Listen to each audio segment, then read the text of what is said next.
এই মালহামার পরে আসবেন ইমামুল মাহদি। ইমামুল মাহদির পরে আসবে ঈসা ইবনে মারিয়াম। ঈসা ইবনে মারিয়ামের পরে আসছে ইসলামিক খেলাফত। শেষ জামানে হারাজ বাড়বে, হারাজ হারাজ হারাজ। নবীজি বলছেন হারাজ বাড়বে, সাহাবীরা বলছেন হারাজ কি ইয়া রাসূলুল্লাহ? নবীজি বলছেন যে মানে অস্বাভাবিক হারে হত্যাকাণ্ড বাড়তে থাকবে। আমি পরিসংখ্যান দিয়ে দিই আপনাকে দুইটা। শুধু প্রথম বিশ্বযুদ্ধেই এই 4-5 বছরের মধ্যে প্রায় 1.5 থেকে 2 কোটি মানুষ মারা গেছে। কত কোটি? আর আরো বেশি, অনেকে বলেন 2.5 কোটি 3 কোটি, আমি একটা মিনিমাম রেঞ্জ বললাম। আর দ্বিতীয় বিশ্বযুদ্ধে মারা গেছে প্রায় 6 থেকে 7 কোটি। 6 থেকে 7 কোটি। শুধু আমেরিকার একটা পারমাণবিক বোমা যেটা জাপানে পড়েছে হিরোশিমায়, ওতেই লক্ষ লক্ষ লোক মারা গেছে। এখন পর্যন্ত ওদের যে বংশ পরম্পরা, ওই যে পারমাণবিক বোমার যে প্রভাব, এটা এখন পর্যন্ত আছে। আর নাগাসাকিতে যেটা পড়েছে দ্বিতীয় বোমা, ওটার নাম ছিল ফ্যাটম্যান, আর প্রথমটার নাম ছিল লিটল বয়। এগুলো অনেক আগের বোম। আর এখনকার পারমাণবিক বোমগুলো কত শক্তিশালী এটা বলার অপেক্ষা রাখে না। একটা পুরো দেশকে এক মুহূর্তে উড়াই দিতে পারে। বাংলাদেশের মতো একটা ছোট্ট দেশ, এরকম ছোট্ট একটা দেশকে একটা বোমা দিয়ে উড়িয়ে দেওয়া সম্ভব। ইংল্যান্ডের মতো একটা দেশকে একটা রাশিয়ান হাইপারসনিক ক্ষেপণাস্ত্র দিয়ে উড়িয়ে দেওয়া সম্ভব। আর এখনকার সমরবিদ্যা নিয়ে যারা ঘাটাঘাটি করেন, তারা এটা আশঙ্কা করছেন যে প্রথম বিশ্বযুদ্ধের মতো, দ্বিতীয় বিশ্বযুদ্ধের মতো আরো একটা তৃতীয় বিশ্বযুদ্ধ হয়তোবা বিশ্ববাসী দেখতে যাচ্ছে। হয়তোবা, আল্লাহ ভালো জানেন, আমরা তো গ্যারান্টি দিয়ে বলতে পারবো না, কিন্তু পরিস্থিতি ওইরকমই মনে হচ্ছে। তবে এতটুকু জেনে রাখেন, হাদিসের মধ্যে মালহামা নামে একটা শব্দ আছে। কি শব্দ? নবীজি বলেছেন ইউফ্রেডিস নদী মানে ফোরাত নদী। ইউফ্রেডিস কোন নদী? এই ফোরাত নদী অচিরেই তার ভূগর্ভস্থ সোনার পাহাড় বের করে দিবে। ফোরাত নদী অচিরেই তার সোনার পাহাড় বের করে দিবে, এবং ওই সোনাকে নিয়ে মারামারি করতে আসবে যে মানুষগুলো, তাদের মধ্যে প্রত্যেক 100 জনের মধ্যে 99 জন মানুষ মারা যাবে। আর ওই একজন ব্যক্তি যে বেঁচে থাকবে, সে ধারণা করবে আমি সেই ব্যক্তি যে সোনাটা পাবো। আর মুসলিমদেরকে নবীজি বলছেন, তোমরা যদি ওই সময় ওই জায়গায় থাকো, কোনো মুসলমান যদি সেটা দেখে, তোমরা সেই সোনায় হাতও দিবে না। আরেকটা হাদিস এসেছে যে অচিরেই রোমকরা, পশ্চিমারা আরবদের সাথে চুক্তি ভঙ্গ করবে এবং 80টা পতাকা নিয়ে তাদের বিরুদ্ধে যুদ্ধে নেমে যাবে। কয়টা পতাকা? 80টা। এবং প্রত্যেক পতাকার নিচে থাকবে 12,000 করে সৈন্য। কত হাজার? একটা যুদ্ধে এত বেশি 99% মানুষ মারা যাওয়াটা স্বাভাবিক না, এটা অস্বাভাবিক। ঢাল তলোয়ার AK-47 যুদ্ধে এমনটা হবে না বা হয় না। হয়তো এমন কোনো অস্ত্র সেখানে প্রয়োগ করা হতে পারে, এটা আমাদের ধারণা, আল্লাহ ভালো জানেন, যেই অস্ত্রগুলো দিয়ে অল্প সময়ে বেশি বেশি মানুষ মেরে ফেলা সম্ভব। ঠিক যেমন এখনকার নিউক্লিয়ার ওয়েপেন্স বা থার্মোনিউক্লিয়ার ওয়েপেন্স হতে পারে, আল্লাহ ভালো জানেন। তো বিশ্ববাসী এরকম একটা মালহামা দেখার অপেক্ষায় আছে। এই মালহামার পরেই আসবেন ইমামুল মাহদি। ইমামুল মাহদির পরে আসবে ঈসা ইবনে মারিয়াম। ঈসা ইবনে মারিয়ামের পরে আসছে ইসলামিক খেলাফত। ওই খেলাফত থেকে খলিফা, এই শব্দটা নিয়ে কথা বলছি এখন। আমি আবু বকর সিদ্দিকে ছিলাম রাদিয়াল্লাহু আনহু। ফেরেশতারা বলছেন, আপনি কি এমন কাউকে পৃথিবীতে পাঠাতে চান গিয়ে রক্তপাত ঘটাবে অথবা ফাসাদ সৃষ্টি করবে? যেটা বললাম, এখনকার বিশ্বে দুটোই আমাদের কাজ। তো আল্লাহ পাক বলছেন, ইন্নী আ'লামু মা লা তা'লামুন, ইন্নী আ'লামু মা লা তা'লামুন। দেখো আমি যা জানি তোমরা সেটা জানো না। মানে আমার কিছু শুকরগুজার বান্দা থাকবে যারা এরকম ফিতনা ফাসাদ করবে না এবং রক্তপাতও ঘটাবে না। তাদের জন্যই আমি প্রস্তুত করেছি জান্নাতুল ফিরদাউস। সুবহানাল্লাহ। তো এখন ফেরেশতাদের মতামত আপনারা শুনলেন, আল্লাহ পাকের কথাও শুনলেন। এখন আল্লাহ রাব্বুল আলামিন তার খলিফা হিসেবে সৃষ্টি করলেন তার নিজ হাতে আদম আলাইহিস সালামকে। সুবহানাল্লাহ। প্রথম মানবকে, তিনি নবীও হলেন, তিনি প্রথম মানব এবং তিনি খলিফা। এখন আদম আলাইহিস সালামকে তার স্ত্রী সহ জান্নাতে থাকতে দেয়া হলো। এই ঘটনা আপনারা জানেন। ইবলিস এসে প্ররোচিত করলো। তার আগে ইবলিসকে বলা হয়েছিল সেজদা করো, সবাই সেজদা করলো, ইবলিস করলো না। মনে আছে? এটা তো আপনারা জানেন। ওইদিকে আমি আর ওই জন্য সময় নষ্ট করছি না। ইবলিস সেজদা না করে কাফের হয়ে গেল। আর আদম আলাইহিস সালাম এবং হাওয়া আলাইহিস সালামকে জান্নাতে থাকতে দেয়া হলো, বলা হলো যে এখানে থাকো, কিন্তু ওয়ালা তাকরাবা হাদিহিশ শাজারা, এই গাছের কাছেও যাবে না। ইবলিস ফুসলিয়ে ফাসলিয়ে তাদেরকে গাছের কাছে নিয়ে গেল, যেভাবে আমাদেরকে ফুসলিয়ে পাপের দিকে নিয়ে আসে ঠিক এভাবেই। ঠিক আছে, এখন আমাদের পিতামাতা একটা ভুল করে ফেললেন। মানুষ মাত্র কি হবে? আমাদের পিতামাতা ভুল করে ফেললেন। এটাই তো হাদিসের ব্যাখ্যা যে কুল্লু বনি আদম খাত্তা, প্রত্যেকটা বনু আদমেরই কি আছে? ভুল আছে। খায়রুল খাত্তাইন আত-তাওয়াবিন, যারা তওবা করে তারা হচ্ছে উত্তম ভুলকারী। তো আমাদের পিতা কিন্তু ভুলের উপর অটল থাকলেন না। ইবলিস যেমন তার মতে অটল থাকলো যে আমি সেজদা করি নাই, তো কি হয়েছে? খলাকতানি মিন নার ওয়া খলাকতাহু মিন তিন, আমাকে সৃষ্টি করেছেন আপনি আগুন দিয়ে, ওকে সৃষ্টি করেছেন মাটি দিয়ে। এটা ইবলিসের চরিত্র। যে ভুলের উপর অটল থাকে, সংশোধন করে না, সে ইবলিসের অনুসারী। কথা বুঝতে পারছেন? ইবলিস কি এখানে সঠিক ছিল? নাউজুবিল্লাহ, কখনোই না। আল্লাহ পাক তাকে আদেশ করেছেন, আদম কিসের তৈরি সেটা তো দেখার দরকার নাই।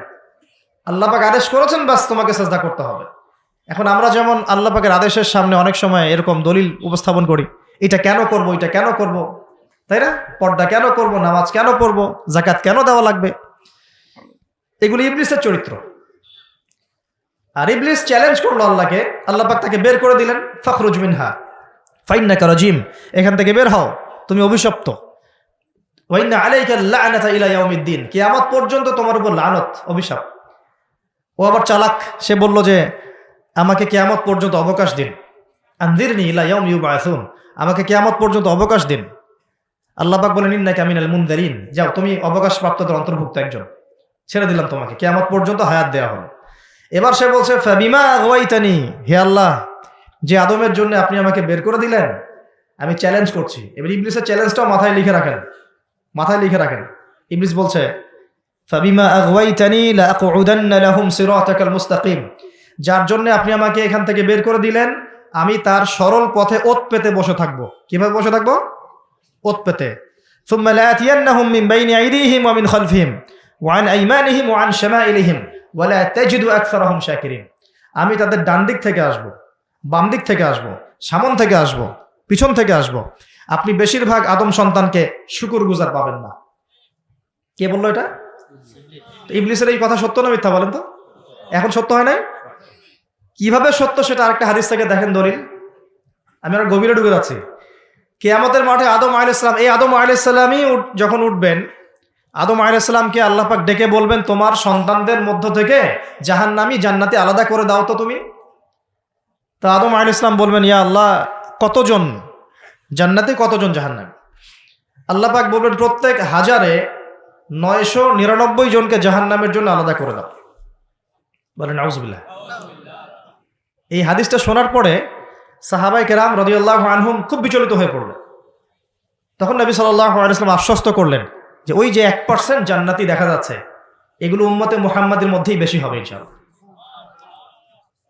তবে কোন উম্মতে মুহাম্মাদি যে নামাজ পড়ে না, রোজা রাখে না, যাকাত দেয় না, শরীয়তের বিধিবিধানের কোনো পরোয়া করে না, কোরআনটা পর্যন্ত তেলাওয়াত করতে চাচ্ছে না, সেই উম্মতে মুহাম্মাদি কথা বলা হচ্ছে কি? নাকি যারা নিজেদের জান মাল সময় শ্রম সবকিছু ঢেলে দিয়ে দিনের জন্য নিজেকে নিবেদিত প্রাণ করে, কাদের কথা বলা হচ্ছে? এটা আপনারা নিজেরাই বোঝেন, এটা তো আমার বোঝানোর দরকার নাই। এখন বুঝেন তাহলে পার্সেন্টেজটা কত হবে। তো ইবলিসের কথা তাহলে সত্য হলো। ইবলিস কি বললো? ওয়ালা তাজিদু আকসারাহুম শাকিরিন, বেশিরভাগকে আপনি শুকরগুজার পাবেন না। আল্লাহ পাক নিজেও এই কথা বলেছেন সূরা সদের মধ্যেই, ওয়া কালিলুম মিন ইবাদিয়াশ শাকুর, আমার শুকরগুজার বান্দা খুব কম হবে।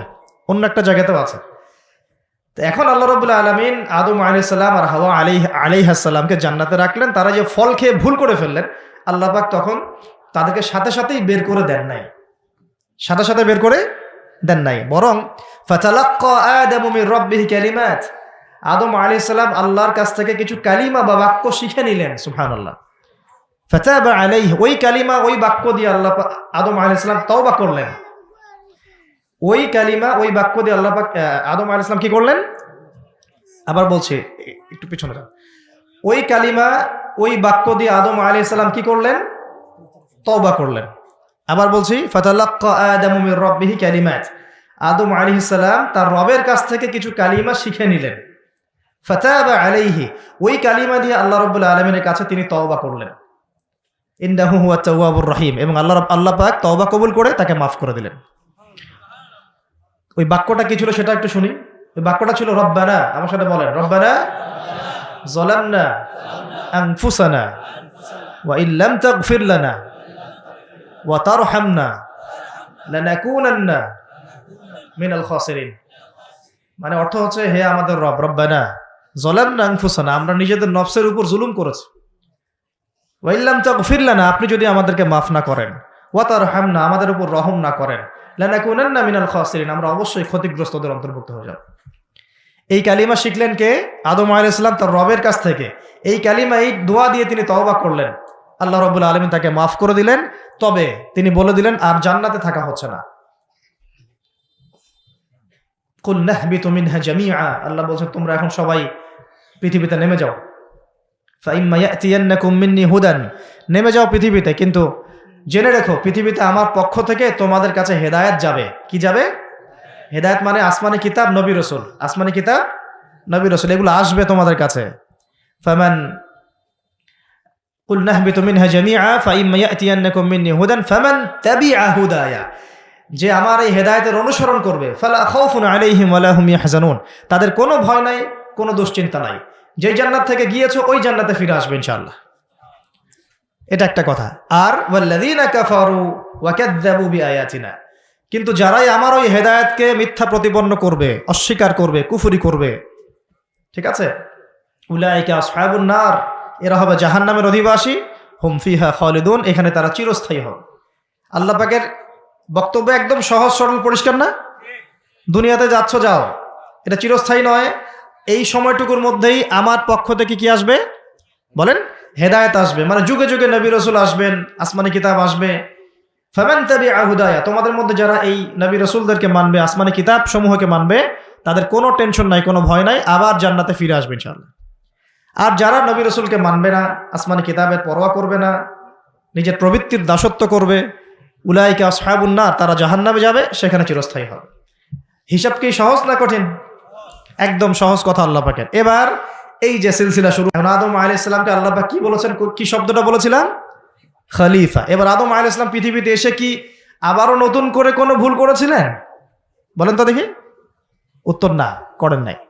মানে কান্নাকাটি করতে করতেই বছরের পর বছর চলে গেছে, শুধু কাঁদতে কাঁদতেই বছরের পর বছর চলে গেছে। পরবর্তী ভুল যেটা আমরা দেখি সেটা হলো হাবিল আর কাবিলের ভুল।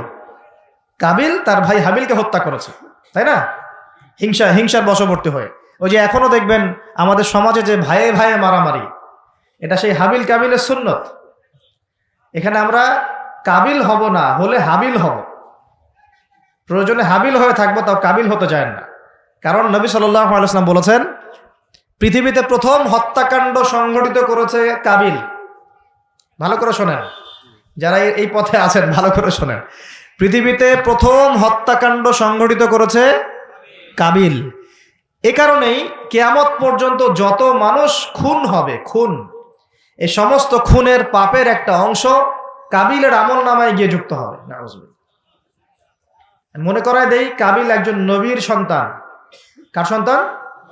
নবীর সন্তান। লূত আলাইহিস সালামের স্ত্রী একজন নবীর স্ত্রী। নূহ আলাইহিস সালামের স্ত্রী একজন নবীর স্ত্রী। আবু লাহাব সর্বকালের সর্বশ্রেষ্ঠ মানব মুহাম্মদ সাল্লাল্লাহু আলাইহি ওয়াসাল্লামের চাচা। আবার ফেরাউনের ওই স্ত্রী, তার নাম, দাসীর নাম কি? আসিয়া। তাহলে আমাদের বংশ, আমাদের রং, আমাদের জাতীয়তা, আমাদের অর্থ সম্পদ, আমাদের টাকা পয়সা, আমাদের স্ট্যাটাস, আমাদের ভাষা, আমাদের এই গোত্রীয় বিভাজন, এগুলো আমাদেরকে আল্লাহ পাকের আযাব থেকে বাঁচাতে পারবে না, যদি না আমরা আল্লাহ পাকের হুকুম আহকাম মেনে চলি। একজন নবীর ছেলে কোথায় যাচ্ছে? একজন নবীর স্ত্রী কোথায় যাচ্ছে? লূত আলাইহিস সালামের স্ত্রী কোথায় যাচ্ছে? আবু জেহেল কি আল্লাহ নবী সাল্লাল্লাহু আলাইহি ওয়াসাল্লামের চাচা ছিল না? আবু লাহাব কি চাচা ছিল না? তাহলে কিসের অহংকার? কিসের অহংকার? কিসের ফুটানি? কিসের গর্ব? শুধু তাকওয়াই পারবে আমাদেরকে সেভ করতে, আর কিচ্ছু না। অনেক গভীর হয়ে যাবে, বের হয়ে আসেন। আদম আলাইহিস সালাম তার জীবদ্দশায় আল্লাহ পাকের জমিনে যতদিন থেকেছেন তিনি কি আল্লাহর বিধান মেনেছেন না শয়তানের বিধান মেনেছেন? তার উপরে আল্লাহ পাক কিছু নাজিল করেন নাই? সহিফা নাজিল করেছেন, অবশ্যই করেছেন না? এমনকি কিভাবে কাপড় পরিধান করতে হবে, কিভাবে চাষবাস করতে হবে, কিভাবে এই পৃথিবীতে বেঁচে থাকতে হবে, এগুলো আল্লাহ রাব্বুল আলামিন জিবরাইল আলাইহিস সালামের মারফতে শিখিয়েছেন। মানুষ কাপড় পরা জানতো না, কে শিখিয়েছেন? আল্লাহ পাক। আল্লাহ পাক পোশাক নাজিল করেছেন। শুরুতে মানুষ গাছের ছালপাতা পরে থাকতো না, এগুলো মিথ্যা কথা। আল্লাহ রাব্বুল আলামিন আসমান থেকে পোশাক নাজিল করেছেন প্রথম। জিবরাইল আলাইহিস সালাম শিখিয়েছেন কিভাবে সুতা বুনতে হয়, কিভাবে জমি চাষ করতে হয়, কোন কোন গাছ উপকারী, কোন কোন গাছ উপকারী নয়, কোনটা আমরা খেতে পারবো, কোনটা খেতে পারবো না, কোন প্রাণী আমাদের জন্য খাওয়া ভালো হবে, কোনটা খাওয়া ঠিক হবে না, আল্লাহ পাক ওহীর মাধ্যমে জানিয়েছেন। এগুলো আমরা জানতাম না, এগুলো আমরা জানতাম। এমনকি কোন গাছে ঔষধি গুণাগুণ আছে এটা আদম আলাইহিস সালামকে কে জানিয়েছে? আল্লাহ পাক তার ওহীর মাধ্যমে জানিয়েছেন। এই যে আমরা এখন সভ্যতা নিয়ে এত কথা বলি, সত্যি কথা হচ্ছে সভ্যতা শুরু হয়েছে নবীদের হাতে, আর সভ্যতা প্রসারিত হয়েছে নবীদের হাতে, আর সভ্যতা শেষও হবে একজন নবীর হাতে। সেই নবীর নাম কি? ঈসা আলাইহিস সালাম। Very good. সেই নবীর নাম কিন্তু ঈসা ইবনে মারইয়াম। তার হাতে সভ্যতা শেষ হবে। ওইটা লাস্ট একটা সভ্যতা পৃথিবী দেখবে অচিরেই সামনে। এখন আসেন, আদম আলাইহিস সালাম ছিলেন আল্লাহ পাকের খলিফা এবং তিনি পৃথিবীতে তার আল্লাহ পাকের বিধান দিয়ে নিজে চলেছেন, পরিবারকে চালিয়েছেন, ওই সময় সমাজকে চালিয়েছেন এবং ওই সময় পৃথিবীটাকে তিনি আল্লাহ পাকের বিধান দিয়ে পরিচালিত করেছেন, অন্য কারো বিধান দিয়ে নয়, মন গড়া বিধান দিয়ে তো মোটেই নয়, এবং নিজের রচনাকৃত বিধান দিয়ে তো মোটেই নয়, নিজের প্রবৃত্তিগত অনুসরণ দিয়ে মোটেই নয়, বরং আল্লাহ পাকের পক্ষ থেকে যা এসেছে সেইটা তিনি ফলো করেছেন। এই অনুসরণটাকে নূহ আলাইহিস সালাম করেন নাই, ইব্রাহিম আলাইহিস সালাম করেন নাই, মুসা আলাইহিস সালাম করেন নাই, ঈসা আলাইহিস সালাম করেন নাই, দাউদ আলাইহিস সালাম করেন নাই, সুলাইমান করেন নাই আলাইহিস সালাম। আমাদের নবী মুহাম্মদ সাল্লাল্লাহু আলাইহি ওয়াসাল্লাম তিনি কি করেন নাই? আমার কথা কি বুঝতে পারছেন? তাহলে তারা কি অনুসরণ করেছেন পৃথিবীতে? আল্লাহ পাকের ওহীর বিধান। কিসের বিধান? ওহীর বিধান। এখন আসেন, আরেকজন নবীকে আল্লাহ পাক বলেছেন খলিফা, তার নাম কি বলেছিলাম শুরুতে? দাউদ। কোন সূরায় আছে এটা? সদের মধ্যে। এইখানে আল্লাহ পাক আরো স্পষ্ট করে বলেছেন একজন খলিফার দায়িত্ব কি।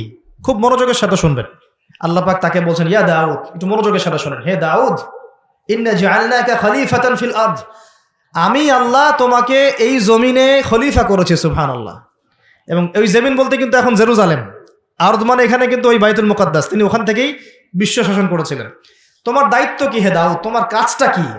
ফাহকুম বাইনান নাসি বিল হক, সূরা সাদ পড়ে দেখেন। তোমার কাজ হচ্ছে মানুষের মাঝে, অনুসারী জনগণের মাঝে তুমি ন্যায় বিচার প্রতিষ্ঠা করবা। কি করবা? তার মানে একজন, যে কেউ, একজন মেম্বার হোক, একজন চেয়ারম্যান হোক, একজন এমপি হোক, একজন মন্ত্রী হোক, একজন পিএম হোক, যাকে আল্লাহ পাক যেখানে দায়িত্ব দিবেন, খলিফা হিসেবে তার কাজ কি বলেন তো? ফাহকুম বাইনান নাসি বিল হক, সত্য ন্যায়ের মানদণ্ডে মানুষের মাঝখানে বিচার ফয়সালা করুন, বাস, এটা আপনার কাজ। নেতৃত্ব দিলে দোষের কিছু নাই, নেতৃত্ব পেলেও দোষের কিছু নাই, কিন্তু ফাংশনটা কি? একজন খলিফার কাজটা কি? আবু বকর সিদ্দিক কেমন খলিফা ছিলেন, ওমর কেমন ছিলেন, ওসমান কেমন ছিলেন, আলী কেমন ছিলেন রাদিয়াল্লাহু আনহুম আজমাইন, তারা এই আয়াতের উপর আমল করতেন। ফাহকুম বাইনান নাসি বিল হক, মানুষের মাঝখানে ন্যায় বিচার করো। ন্যায় বিচার কথা বলা হয়েছে, ন্যায় বিচার। এখন ন্যায় বিচার কতটুকু কি হচ্ছে না হচ্ছে এটা আপনারা আমার চেয়ে ভালো জানেন, আমি এইসব নিয়ে কথা বলতে চাই না, কিন্তু আমাদের কাজ এতটুকুই, যাকে আল্লাহ পাক যেখানে দায়িত্ব দিবেন ন্যায় বিচার। আরো আল্লাহ বলছেন, আয়াতটা শেষ হয়নি, আরো সামনে একটু আছে। আল্লাহ পাক বলছেন, ওয়ালা তাত্তাবিউল হাওয়া, ন্যায় বিচার করো এবং নিজের হাওয়া প্রবৃত্তির অনুসরণ করো না, নিজের মন গড়া বিধানের অনুসরণ করো না, নিজের প্রবৃত্তির দাসত্ব করো না। যদি করো তাহলে কি হবে? ইউদিল্লাকা আন সাবিলিল্লাহ, তাহলে আল্লাহ পাকের এই সরল পথ থেকে ওই প্রবৃত্তির অনুসরণ তোমাকে বিচ্যুত করে দিবে। কার কথা এগুলা? আল্লাহর কথা। ইন্নাল্লাযীনা ইউদিল্লুনা আন সাবিলিল্লাহ, পরের আয়াত, নিশ্চয়ই যারা আল্লাহ পাকের সরল পথ থেকে বিচ্যুত হয়ে গেছে, লাহুম আযাবুন শাদীদ, তাদের জন্য কঠিন শাস্তি আছে। আযাবুন শাদীদ মানে কঠিন শাস্তি আছে। বিমা নাসু ইয়াউমাল হিসাব, এই কারণে যে তারা হিসাবের দিনটা ভুলে গিয়েছে। এই দুইটা আয়াত আমি শোনাই দিলাম আপনাকে। আল্লাহ পাক যাকে যেখানে দায়িত্ব দিবেন সবসময় এই দুইটা আয়াত মাথায় রাখবেন যে আল্লাহ পাক আপনাকে দাউদ আলাইহিস সালামের মতো কাজ দিয়েছেন, আল্লাহ পাক আপনাকে আদম আলাইহিস সালামের মতো কাজ দিয়েছেন। যাকেই দেখ XYZ হুয়েভার হি ইজ, এটা আমাদের দেখার বিষয় না। আমরা ধর্মতাত্ত্বিক দৃষ্টিকোণ থেকে শুধু মূলনীতিগুলো বলবো। তাহলে এখানে খলিফার কাজ কি বুঝতে পারলাম? মানুষের মাঝে ন্যায় বিচার প্রতিষ্ঠা করা, প্রবৃত্তির দাসত্ব না করা। যদি করি তাহলে কঠিন শাস্তি অপেক্ষা করছে। এখন আসেন, আল্লাহ নবী সাল্লাল্লাহু আলাইহি ওয়াসাল্লাম কি এই আয়াতের উপর আমল করে যান নাই? গিয়েছেন না যান নাই? তার জীবদ্দশায়, তার 23 বছরের এই নববী জীবনে কেউ কখনো জুলুমের শিকার হয়েছিল? বলেন তো, কেউ বলতে পারবে বুকে হাত দিয়ে যে একজন মানুষ জুলুমের শিকার হয়েছে? তার রেখে যাওয়া ইসলামের এই প্ল্যাটফর্মের উপরে আবু বকর সিদ্দিক শাসন চালিয়েছেন 2.5 বছরের মতো। আবু বকর সিদ্দিকের সময় কি কেউ জুলুমের শিকার হয়েছিল? তিনি কি এই আয়াতগুলোর উপর আমল করেছিলেন না করেন নাই? তাহলে তিনি একজন সফল খলিফা ছিলেন। আমরা খলিফা এবং খেলাফা দুটার ব্যাখ্যা বুঝতে পারলাম যে খলিফা আল্লাহ পাকের বিধান মেনে বিচার ফয়সালা করে, ওই শাসন ব্যবস্থাটাকেই বলা হয় খিলাফা। এটা নতুন কোনো মৌলবাদী শব্দ নয়। আমরা ভুল বুঝি, আমাদেরকে ভুল বোঝানো হয়। একজন খলিফা যে আল্লাহ পাকের বিধান অনুযায়ী বিচার ফয়সালা করে, তার ওই শাসন ব্যবস্থাটাকে বলা হয় খিলাফা, যেটা আসবে সামনে ঈসা আলাইহিস সালামের হাতে। এখন আপনি সর্বোচ্চ পর্যায়ে যান বিশ্বের, ইউনাইটেড নেশনস, এখানে খিলাফা কায়েম আছে? অনেস্টলি বলেন, এখানে কি আল্লাহর বিধান দিয়ে বিচার ফয়সালা করা হয় নাকি ওদের পশ্চিমাদের মন গড়া বিধান দিয়ে করা হয়? আমাদের যদি এর পরেও চোখ না খুলে, তাহলে নিশ্চিত আমরা ইন্টারনালি ব্লাইন্ড, আধ্যাত্মিকভাবে অন্ধ হয়ে গেছি। আর যারা অন্ধ তারাই তো অন্ধ দাজ্জালের অনুসরণ করবে। আমি জানি আমাদের উপরের লেভেলে যারা আছেন তারা এগুলো সব ভালো করেই বোঝেন, কিন্তু পরিবেশ পরিস্থিতির কারণে অনেক সময় তারা সত্য কথা বা সাহস করে অনেক কিছু বলতে পারেন না। কারণ তারা অবশ্যই বোঝেন, তারা মুসলিম পরিবার থেকে এসেছেন। আমাকে বলেন, তাদের যে সিস্টেম, এই সিস্টেমের মধ্যে যে অর্থ ব্যবস্থাটা আছে, এটা সুদ ভিত্তিক না সুদ বিবর্জিত? তাহলে এটা কি আল্লাহ পাকের কোরআনের সাথে গাদ্দারি হয়নি? তাহলে ওর আন্ডারে থাকলে কি আমরা সত্যিকারে খেলাফা কায়েম করতে পারবো? সম্ভব না। ও যে মিডিয়াগুলো চালায়, এই মিডিয়াতে ও যা মানুষকে বোঝায় তাই। একজন ব্যক্তি, আমি নাম মেনশন করছি না, গণহারে মানুষ হত্যা করেছে, তাকে শান্তিতে নোবেল পুরস্কার দেওয়া হয়েছে। এই হলো ওদের চরিত্র। মিডিয়া, ওদের পলিটিক্যাল সিস্টেম, ব্যাংকিং সিস্টেম, ওদের প্রযুক্তি, এগুলো কোনটা মুসলমানের স্বার্থে?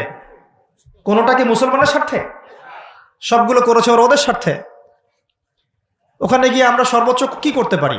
আমরা হয়তো ওই যে ফিডেল ক্যাস্ট্রোর মতো একটা ভাষণ দিতে পারবো, অথবা ওই গাদ্দাফির মতো একটা ভাষণ দিতে পারবো। যারাই সেখানে দাঁড়িয়ে লম্বা লম্বা লেকচার দিয়েছে, গরম গরম বক্তব্য দিয়েছে, ওদের সবাইকে হয় মেরে দেওয়া হয়েছে, না হলে ক্ষমতাচ্যুত করা হয়েছে। আমাদের চোখ কবে খুলবে? এটা একটা কুফরি শক্তি। এটা এই পৃথিবীর সবচেয়ে বড় শিরক, সবচেয়ে বড় তাগুত, সবচেয়ে বড় কুফর। এর গোড়ায় গিয়ে আমাদেরকে আঘাত করতে হবে, এবং সেই আঘাতটা আমরা করতে পারবো না, আমরা জানি। সেই আঘাতটা করবে ইমামুল মাহদী এবং ঈসা আলাইহিস সালাম। আমি জানি আমরা কিছু করতে পারবো না, এবং আমি আপনাকে করতেও বলছি না কিছু। ভবিষ্যৎটা বলে দিচ্ছি ইনশাআল্লাহ। এই বৈশ্বিক এই শিরক আর কুফর তাগুতের গোড়ায় শিকড়ে আঘাতটা করবে কে? ইমামুল মাহদী এবং ঈসা আলাইহিস সালাম। তখন প্রত্যেকটা মুসলমানের হক অধিকার রক্ষা করা হবে। তখন মুসলমানরা এইভাবে মাথা নত করে বাঁচবে না, মাথা উঁচু করে বাঁচবে ইনশাআল্লাহ। আমি এই মূল জায়গা থেকে আস্তে আস্তে শেষের দিকে আসতেছি, একটু মনোযোগ ধরে রাখেন। এটা হলো খেলাফা এবং খলিফার ফাংশন। এখন আবু বকর সিদ্দিক কি এটা আমল করে দেখেন নাই? উমর ইবনুল খাত্তাব, তার 10 বছরের শাসন, কত বছর? এই 10 বছরে আপনি একজন মানুষ দেখান যে অনাহারে মারা গেছে বা দারিদ্র সীমার নিচে ছিল, বা ওই 10 বছরে একজন মুসলিম বোনের ইজ্জত হানি করা হয়েছে, একটা বাচ্চাকে হত্যা করতে পেরেছে, বা একজন মুসলিম ভাইকে অন্যায়ভাবে হত্যা করেছে, বা শুধু মুসলমানদের উপরে গরম গরম কথা পর্যন্ত বলেছে, একটা দলিল খালি দেখেন আমাকে। 10 বছর আপনি দেখাতে পারবেন না। বরং মানুষ চাকরি ছেড়ে দিচ্ছে এসে, ইয়া আমিরুল মুমিনিন, আমার কোর্টে তো মামলাই আসে না, আমাকে অযথা বেতন দেন কেন? এই যে বর্তমান রাষ্ট্র ব্যবস্থার কাঠামো, এটা ওমর রাদিয়াল্লাহু আনহু দিয়েছেন। তার জীবনী পড়ে দেখেন, ইতিহাসগুলো পড়ে দেখেন। এখন এই 10 বছর যদি এভাবে চালানো যায়, তাহলে আমরা কেন এখন দুর্বল হচ্ছি? আরো সামনে যান, ওই 10 বছরে উমর রাদিয়াল্লাহু আনহু এই বাইতুল মুকাদ্দাসও জয় করেছিলেন, মনে আছে? উটের পিঠে তিনি একবার চলেছেন, তারপর ভৃত্যকে উঠিয়েছেন, ওটা নিয়ে কাজী নজরুল ইসলাম কবিতা লিখেছিলেন। এগুলো তো এখন নাই, কবিতাটা। এটা তো আমিরুল মুমিনিন কবিতা ছিল না একটা আগে, ওটা তো এখন আপনারা পড়তে পারেন না। কেন পড়তে পারেন না এটা আপনারা বুঝবেন।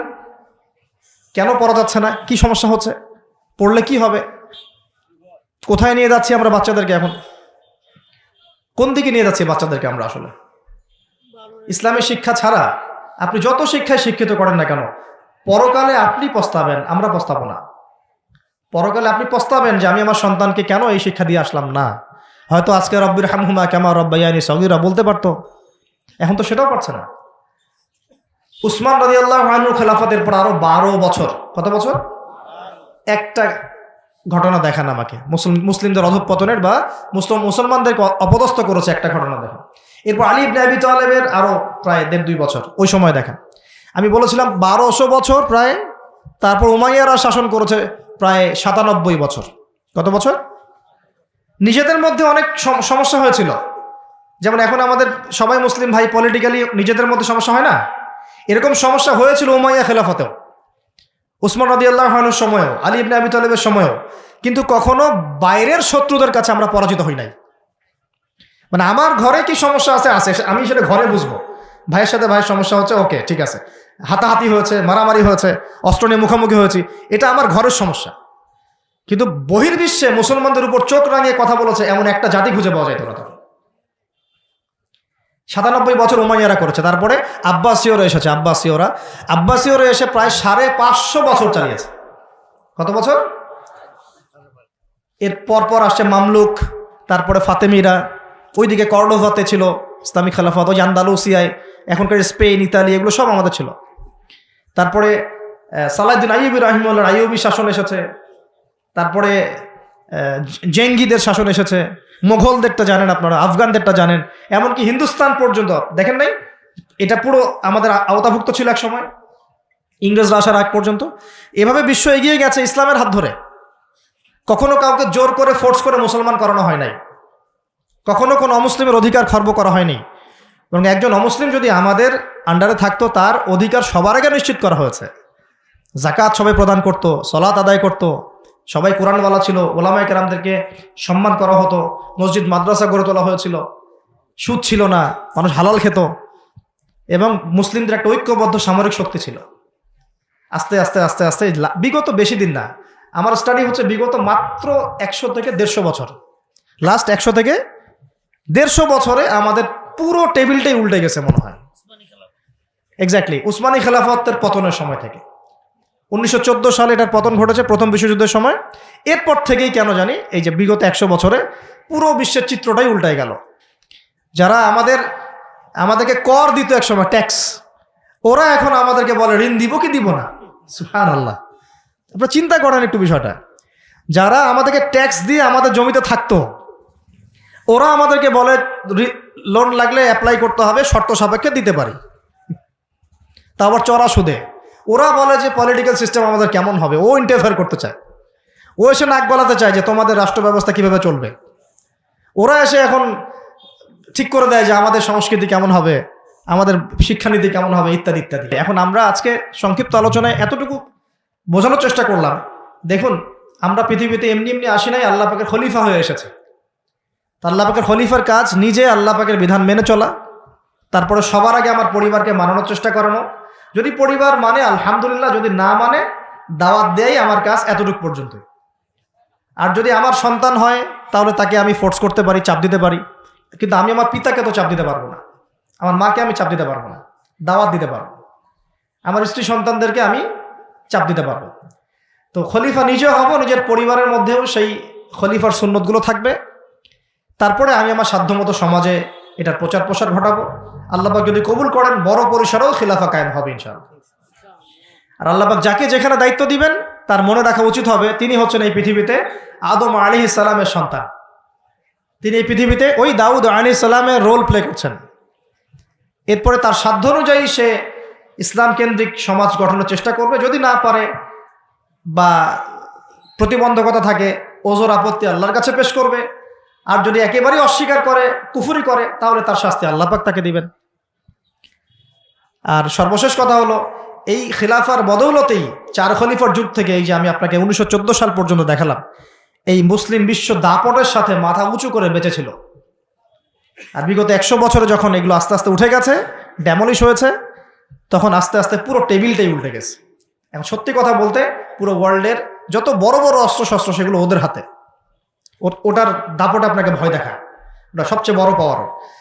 তারপরে প্রযুক্তিগুলো ওর হাতে, মিডিয়াগুলো ওর হাতে, ওদের হাতে, অর্থনৈতিক সিস্টেম, সুদভিত্তিক ব্যাংকিং সিস্টেম ওদের হাতে, যতগুলো নাম বলে না, federal reserve, IMF, world bank, সব ওদের। তো এখন এই অবস্থাতে বিশ্বটা চলছে, এটা কি চিরস্থায়ী হবে? উত্তর হচ্ছে না, এটা চিরস্থায়ী হবে না। আজকে হোক আর কালকে হোক আর 100 বছর পরেই হোক, এটা চিরস্থায়ী হচ্ছে না ইনশাআল্লাহ। কখন চিরস্থায়ী হবে না? যখন একটা প্রজন্ম গড়ে উঠবে, যেই প্রজন্ম তাদের মুসলিম বীর সেনাদের ইতিহাস জানে, শেকড় চিনে, যেই প্রজন্ম 5 ওয়াক্ত নামাজি, মাশাআল্লাহ, তাহাজ্জুদ গোজার, হালাল খায়, যে যারা আদর্শ পরিবার গড়ার চেষ্টা করে, যারা সৎ কাজে আদেশ করে, অসৎ কাজে নিষেধ করে, যারা ইউনাইটেড, ঐক্যবদ্ধ, বিভক্ত না, যারা আল্লাহর বিধানের সামনে মাথা পেতে দেয়, অন্য কোনো তাগুতি বিধান তারা মেনে চলে না, যারা ইসলামটাকে আবারও বিশ্ব বিজয়ী করার ফিকির করে, চিন্তা করে, ওইভাবে কাজ করে, ইনশাল্লাহ ওই রকম প্রজন্ম যখন আসবে তখন বিজয় দেখতে পারবো ইনশাল্লাহ। তবে আমার মনে হয় না যে এখন সেই প্রজন্ম আছে বা চলছে, আমার মনে হয় না। কারণ এখন আমরা বেশিরভাগ ক্ষেত্রেই দুনিয়া নিয়ে ব্যস্ত হয়ে গেছি। আমরা অনেকেই নামাজ ছেড়ে দিয়েছি। কোরআন তো মাশাআল্লাহ আমরা বললাম প্রথমে যে অনেকেই পড়তে জানি না, সুন্নাহ মাফিক জীবনযাপন করছি না। পরিবার তো আসলে কি বলবো, নিজের বলতে নিজেরই খারাপ লাগে। অনেক পরিবার এখন জাহান্নামের টুকরা হয়ে গেছে, জাহান্নামের টুকরা হয়ে গেছে। সৎ কাজে আদেশ সবাই করছি না, অসৎ কাজে নিষেধ সবাই করছি না। ভাইয়ে আমরা গোশত খাওয়া নিয়ে ব্যস্ত হয়ে আছি, খালি মারামারি, কাটাকাটি, দাঙ্গা হাঙ্গামা। এমনকি দাড়ি টুপিওয়ালা মানুষরাও এখন একে অপরের গোশত খাচ্ছে বসে বসে। অনেকেই কে কার ভুল ধরতে পারবে, কে কাকে অপদস্থ করতে পারবে, কে কাকে জাতির সামনে ছোট করতে পারে, মানে এগুলোই মনে হচ্ছে আমাদের কাজ। অথচ আমরা মূল লক্ষ্য থেকে কোথায় সরে গেলাম, মূল লক্ষ্যটা থেকে কত দূরে সরে গেলাম। আল্লাহ পাক আমাদেরকে সেই মূল বিষয়গুলো বোঝার তৌফিক দান করুন। ঘরের পাশে আগুন লাগলে কি ভাই আপনি এখানে ভাইয়ে তর্ক করবেন? আগুন আগে নিয়ে ভাবো। পুরো বিশ্বে আগুন জ্বলে গেছে, আগুন জ্বলছে পুরো বিশ্বে। কখন হবে? 2-3টা আয়াত বলে শেষ করে দেই খালি। আল্লাহ পাক বলেছেন, ইন তানসুরুল্লাহ ইয়ানসুরুকুম, তোমরা যদি আল্লাহকে সাহায্য করো, মানে তোমরা যদি আল্লাহর দ্বীনকে সাহায্য করো, তাহলেই আল্লাহ তোমাদেরকে সাহায্য করবে। এমনি সাহায্য নামবে না। এই যুগটা আবরাহার যুগ না, যে আবরাহা হস্তি বাহিনী নিয়ে হেঁটে যাবে আর আসমান থেকে পাখি আসবে ঝাঁকে ঝাঁকে, আবাবিল তৈরন আবাবিল নেমে আসবে। এটা সেই যুগ না। এখানে আপনাকে আপনার রিজিকের ফয়সালা যেমন নিজেকে করতে হয়, কাজ করতে হয় না, আকাশ থেকে মান্না সালোয়া পড়ে, রিজিক আল্লাহ দেন, কাজ আমাকে করতে হয়। ঠিক একইভাবে দিন প্রতিষ্ঠার ক্ষেত্রে ওইভাবেই কাজ না করলে আল্লাহ রাব্বুল আলামিন আসমান থেকে বিজয় দিবেন না। ইন তানসুরুল্লাহ ইয়ানসুরকুম, তোমরা যদি আল্লাহকে সাহায্য করো তবেই আল্লাহ তোমাদেরকে সাহায্য করবেন। ওয়া ইউসাব্বিত আকদামাকুম, তোমাদের পা আল্লাহ পাক সুদৃঢ় করে দিবেন ইনশাআল্লাহ। সুবহানাল্লাহ। আরো বলেছেন আল্লাহ পাক, ইন্নাল্লাহা লা ইউগাইয়িরু মা বিকওমিন, আল্লাহ পাক কোনো কওমের অবস্থা ততক্ষণ পরিবর্তন করেন না। শুনে নেন, আল্লাহ পাক কোনো কওমের অবস্থা ততক্ষণ পরিবর্তন করে না, হাত্তা ইউগাইয়িরু মা বিআনফুসিহিম, যতক্ষণ না তারা নিজেদের অবস্থা পরিবর্তনের চেষ্টা করছে। আল্লাহ পাকের কথার উপর কোনো কথা নাই, এর উপর কোনো ওয়াজি নাই।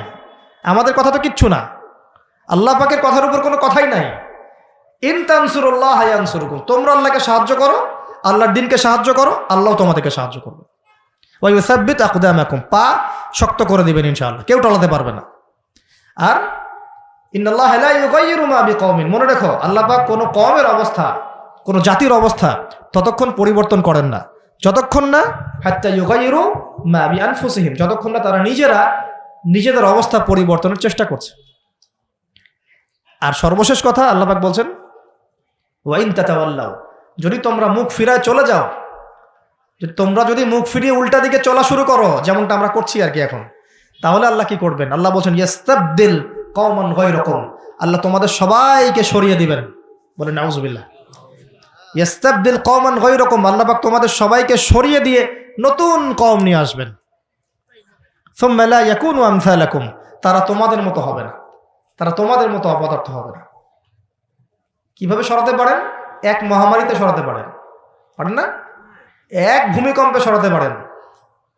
5-6 মাত্রা ভূমিকম্প হলেই শেষ, ঢাকা শেষ, একদম 60% মানুষ দেখবেন ডেড, নাউজুবিল্লাহ।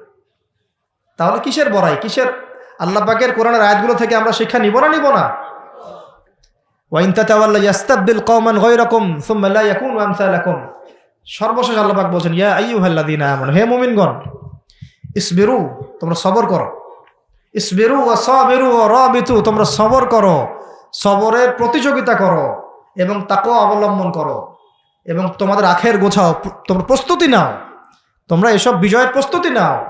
লাআল্লাকুম তুফলিহুন, যাতে করে তোমরা সফল হতে পারো। আল্লাহ পাক আমাদের সবাইকে আলোচনা বোঝার তৌফিক দান করুন। আল্লাহ পাক আমাদের সবাইকে তার জমিনে তার খলিফা হওয়ার তৌফিক দান করুন। সেই সোনালী যুগের ইসলাম আবার ফিরিয়ে আনার তৌফিক দান করুন। আল্লাহ পাক ইসলামটাকে আমাদের কাছে বোঝার তৌফিক দান করুন। যারা ইসলামের বিকৃত ব্যাখ্যা করে, এইসব ব্যাখ্যা থেকে আল্লাহ পাক আমাদেরকে হেফাজত করুন। আল্লাহ পাক ইসলামের নামে সব ধরনের উগ্রপন্থা থেকে আমাদেরকে হেফাজত করুন এবং একই সাথে ইসলামের নামে সব ধরনের শিথিলতা থেকে আল্লাহ পাক আমাদেরকে হেফাজত করুন। আল্লাহ পাক আমাদেরকে মধ্যমপন্থী জাতি বানায় দেন, আপোষের সমস্ত ক্রন্দল আল্লাহ মিটায় দেন এবং আমাদের যুব সমাজকে কোরআনওয়ালা বানায় দেন, সুন্নাওয়ালা বানায় দেন। আমাদের পরিবারগুলোকে আল্লাহ পাক জান্নাতের টুকরা বানায় দেন। আল্লাহ পাক আমাদের সন্তানদেরকে মানুষ করার তৌফিক দান করেন। আসন্ন সেই বিজয়ে আল্লাহ পাক আমাদেরকে অংশ নেওয়ার তৌফিক দান করেন। দিনের জন্য জানমাল ব্যয় করে, জানমাল সময় শ্রম যা আছে আল্লাহর জন্য ঢেলে দেওয়ার তৌফিক দান করেন। আকুলু কওলি হাযা আস্তাগফিরুল্লাহ লি ওয়া লাকুম ওয়া লিসাইরিল। আমাদের এই ভিডিওটি যদি আপনার ভালো লেগে থাকে তাহলে ভিডিওতে একটি লাইক দিতে পারেন এবং আপনার প্রিয়জনদের সাথে শেয়ার করতে পারেন এবং এইরকম আরও ভিডিও পেতে আমাদের ইউটিউব চ্যানেলটি সাবস্ক্রাইব করে পাশে থাকা বেল আইকনটি অন করে দিন।